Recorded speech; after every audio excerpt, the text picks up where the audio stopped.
seem like the type to love 'em, leave 'em, and disappear right after the song. So give me the night to show you, hold you, don't leave me anything to do.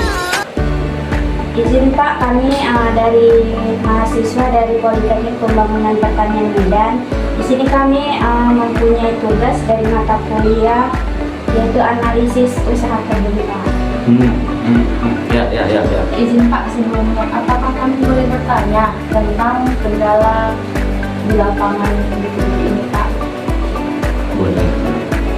Pertanyaannya Pak, yang pertama yaitu apa tugas utama seorang asisten kebun dalam operasional perkebunan kelapa sawit? Tugas utama seorang asisten itu di dalam operasional perkebunan kelapa sawit yang pasti harus menghitung yang namanya pembiayaan operasional. Kemudian memastikan di lapangan itu sudah sesuaikah biaya itu. Segala sesuatu yang terjadi di lapangan itu harus diambil keputusan asisten. Sejauh itulah untuk yang satu secara tidak bisa dijelaskan. Sebenarnya penjabarannya lebih banyak, cuma saya ambil secara singkat aja. Begini ya Pak, Oke. kalau misalnya ada masalah di lapangan, jadi apa tindakan yang Bapak ambil jika terjadi ketidaksesuaian antara target produksi dan realisasi di lapangan?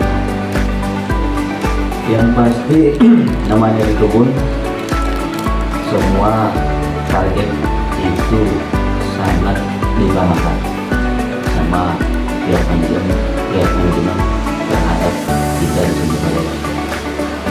Jadi ketika pun kita ada kendala tidak sesuai antara target sama realisasi, kita harus mengetahui dasar pokok permasalahan dari kenapa bisa tidak dapat mencapai target. Kita harus mengetahui langkah apa yang harus kita lakukan. Contoh, apakah jumlah tanaman produksi, jumlah tanaman pokok di dalam satu blok itu sudah berkurang, artinya secara satuan per hektar sudah berkurang. Ini salah satu. Caranya seperti apa? Disensuskan untuk kita bisa paham kenapa bisa tidak sesuai tadi target produksi sama realisasi apa. Cara intinya berarti kita harus melakukan sensus. Jadi Pak, waktu untuk konsensusan itu dalam setahun berapa kali ya Pak? Yang pasti sensus produksi itu sebenarnya kita lakukan setahun sekali. Nah, di perusahaan kita ini di ABM ini setahun sekali untuk mengetahui target produksi tahun depannya. Cuman kita di sini ada 2 semester. Kita boleh sensus per 1 semesternya 6 bulan. Berarti dalam setahun 2 kali. Setahun 2 kali ya Pak? Ya, setahun 2 kali. Ada lagi kira-kira ya Dek bertanaman atau apa gimana saja? Jadi Pak, bagaimana cara pendekatan yang Bapak gunakan dalam pengelolaan tenaga kerja seperti permanen atau tenaga golongan lainnya? Yang pasti kita mendekati tenaga kerja itu wajib bisa. Supaya apa? Supaya bisa berjalan secara personalnya, bisa berjalan secara perawatannya, bisa berjalan secara dari produksinya. Yang pertama, langkah yang kita harus lakukan, kita harus mengenal sejauh mana karakter dari SDM yang ada. Tujuannya apa? Ketika kita sudah mengenal SDM yang ada, pastinya kita mungkin bisa mengelola langkah apa yang harus kita lakukan dan bagaimana cara mengantisipasi apa solusi yang harus diberikan, terutama tadi itu tentang pengelolaan SDM.